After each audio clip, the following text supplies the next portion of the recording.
Gente, a aula de hoje nós vamos falar sobre comunicação na integração territorial.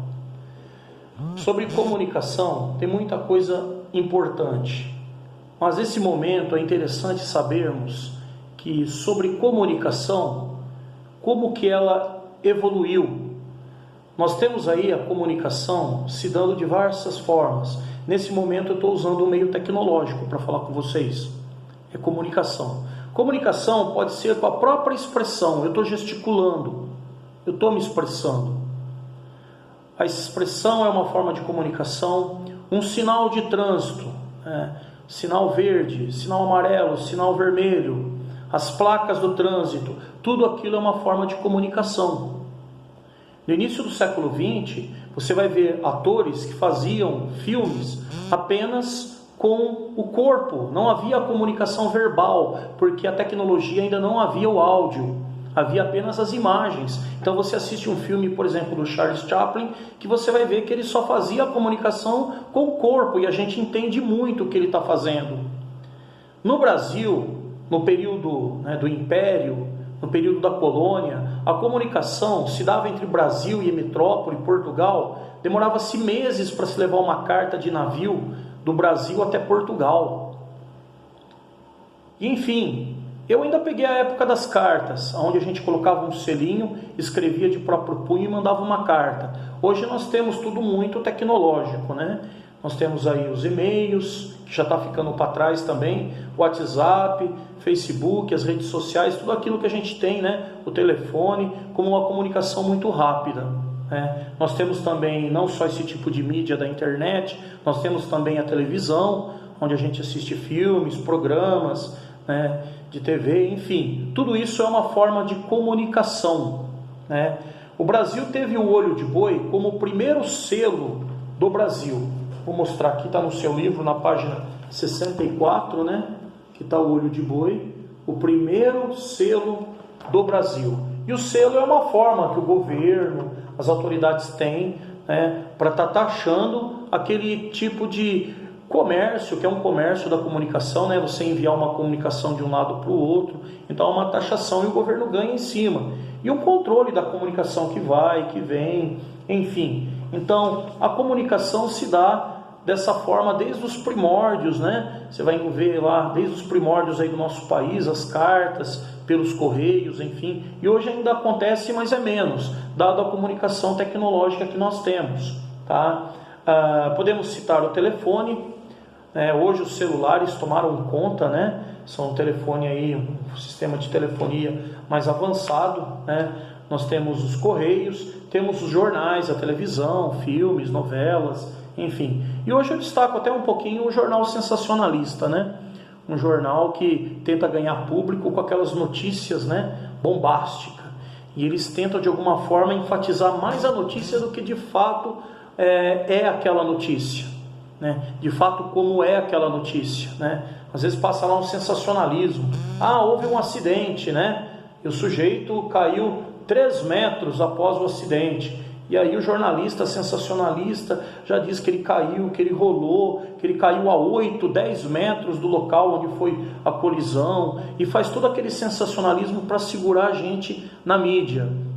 E temos aquele jornal mais sério. Você pega um jornal aí onde você vai ter notícias políticas, econômicas, no mundo, do mundo inteiro e do Brasil, e ali um jornal mais sério, não é um jornal sensacionalista. A gente consegue diferenciar um jornal do outro.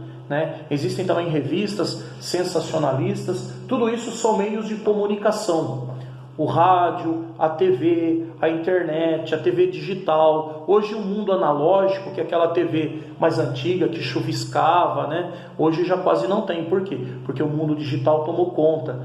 E hoje nós temos a internet, temos uma TV mais avançada. Mas o que eu quero destacar aqui em comunicação, primeiramente, é o fator inclusão digital. O que é inclusão digital? É nós estarmos inclusos, estarmos participando. Eu sou professor de História e Geografia.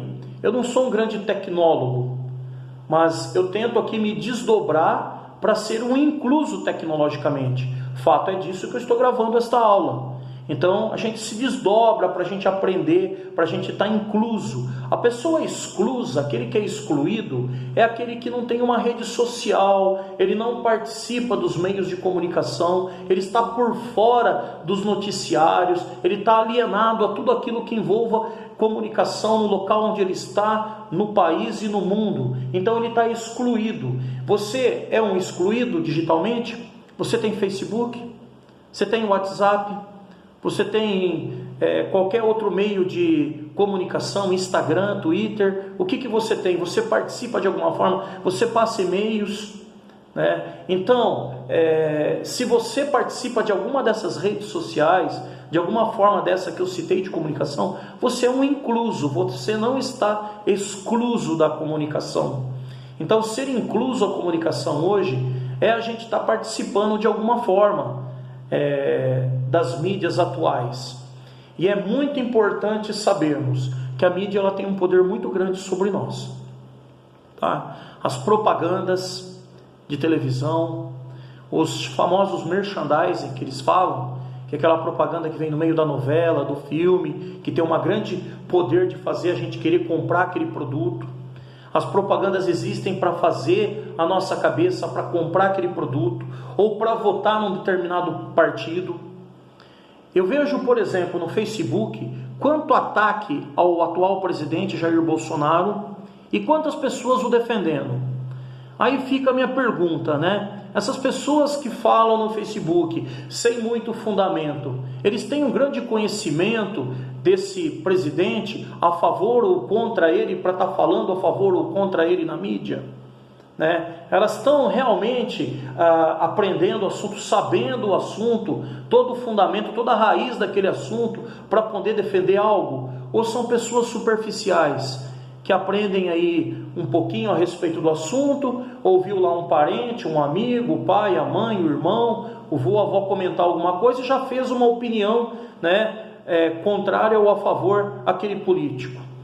Então, para que a gente possa saber se a gente está defendendo algo de uma forma idônea, correta, a gente precisa conhecer de fato do assunto e profundamente, senão a mídia exerce poder sobre nós e ela começa a nos controlar sem que a gente perceba. Ela nos controla porque ela vai ditar em quem a gente vai votar nas eleições, ela vai escolher uma série de assuntos e vai colocar na nossa cabeça como verdade, porque a gente não formou opinião. Então a mídia em geral, a internet, a televisão, o rádio, as redes sociais, ela tem um poder de influência muito grande sobre nós e acaba fazendo, né, a nossa opinião a opinião deles ser a nossa opinião e muitas vezes nos controlando. Então esse é um poder que a mídia exerce sobre nós. Você vai encontrar um texto, eu gostaria muito que vocês lessem, na página 69, tá?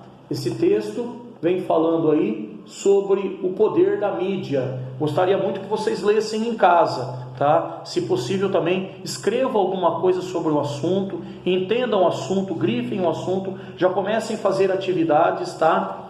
Esse capítulo que eu estou falando sobre comunicação, sobre informação, é o capítulo 4. Ele vai entrar no segundo bimestre, né? A partir aqui de meados, ali por dia 10, 11 de abril para frente, ele deve entrar esse capítulo.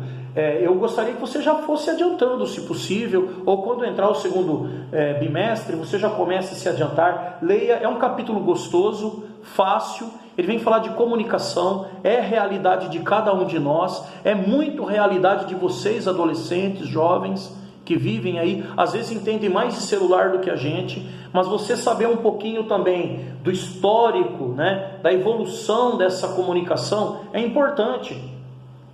O homem se comunicava aí por cartas, mandando por navios, demorando 2 meses para chegar de um lado do outro, né? Até que no século XX, né, surge o telefone.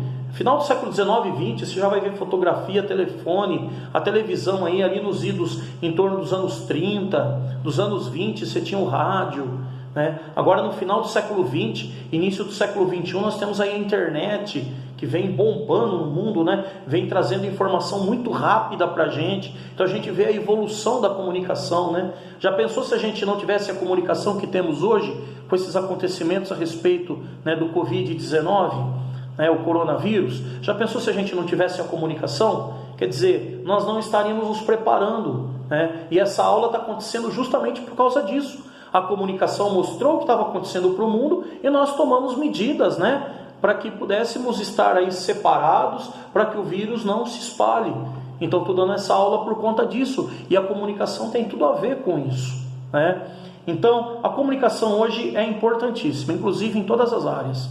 Hoje qualquer profissional que não entenda um pouco de redes sociais, de informação, de tecnologia, ele acaba ficando para trás. Então é importantíssimo, tá? É um capítulo gostoso, peço para vocês lerem, tanto é que, olha, eu já terminei o capítulo, numa aula breve, rápida, são poucas páginas e um capítulo gostoso, e umas atividades muito gostosas de fazer, tá bom? Espero que vocês tenham aproveitado, e até mais, galerinha!